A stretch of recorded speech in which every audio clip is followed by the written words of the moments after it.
friend Alex has got this quote, which I love. And he says, the heaviest things in life aren't iron and gold, but unmade decisions. The reason you are stressed is that you have decisions to make and you're not making them. Yeah. No doubt about it. Well, there's no indecision, right? There's only, because you age, like you pay for your indecision. It's a decision. It's a decision to avoid, fundamentally. And part of the moral that's embedded in the story of Job and in the Christian passion is that you can master what you'll face. And maybe that's true. I mean, the clinical literature seems to indicate that it's true, because one of the things you do, if you're a competent clinician, is you look at what people are attempting to accomplish, and maybe that needs some retooling, but let's assume that they have a goal in mind that would work, right? You talk it through with them strategically. They have a well laid out vision. Okay, now they're laying out the vision and they encounter impediments that stop them. And maybe they're impediments that make them afraid and paralyze them. And so then what you do is you decompose the impediment, just as we talked about earlier, until you find a way they can advance that constitutes a genuine advance that they'll actually do. So what you do is you take the problem and you narrow it until they'll face it.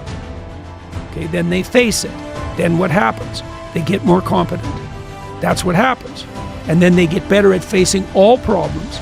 So they don't just learn how to deal with that specific problem. They learn a lesson that generalizes across problems. They get braver. When you use exposure therapy, people don't get less afraid, they get braver. And that's way better, because braver moves from situation to situation.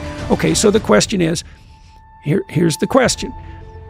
If you faced everything that was put in front of you, who would you be? Well, the biblical answer is you'd be a true son of God. That's the biblical answer. It's like, well, do you believe that? Well, it depends on what you mean by believe. Do you think that do you have a better bet than facing what's there? Well, you just have to be sensible about it for a moment. It's like, is your theory that you're going to adapt better using falsehood and avoidance? Because that's the contrary theory. You either face it,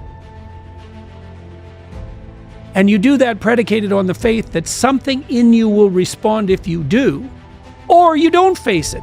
That's it. Those are the options. If you don't face it, that's faith too. That's faith in the notion that avoidance and deception will suffice. I think that for a lot of people, it's born out of fear. It's born out of being a people pleaser. Yeah. And not wanting to hurt other people around you, and not wanting to tell them things that they don't want to hear, or not doing or saying things that you know are going to upset the people that are around you. Right, but in the short term again. Yeah. In the short term again, if you look at a good mother upsets her kids a lot. Quit doing that. Why? Well, why? Why not just let your children do exactly what they want? When the answer to that is, well, first of all, it terrifies them, because kids actually want walls. They don't want to be in the desert doing anything they want. They want a walled space in which they have the optimal amount of freedom. So a person who truly loves someone else doesn't strive at all costs never to upset them. That's the devouring mother. If you love someone, well, that's the biblical quote, you chastise them. Well, what does it mean? It's like, look, if you love someone and they're doing something stupid and self-destructive and you can see it, it's incumbent on you to say, this is going to upset you, but as far as I can tell, you're doing something stupid and self-destructive.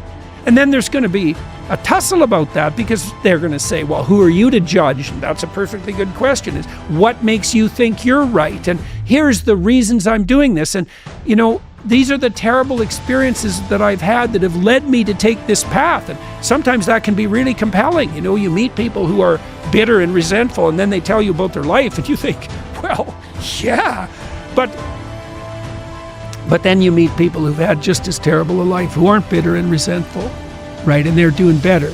And so even if it seems justifiable, maybe even if it is justifiable, it's not justifiable.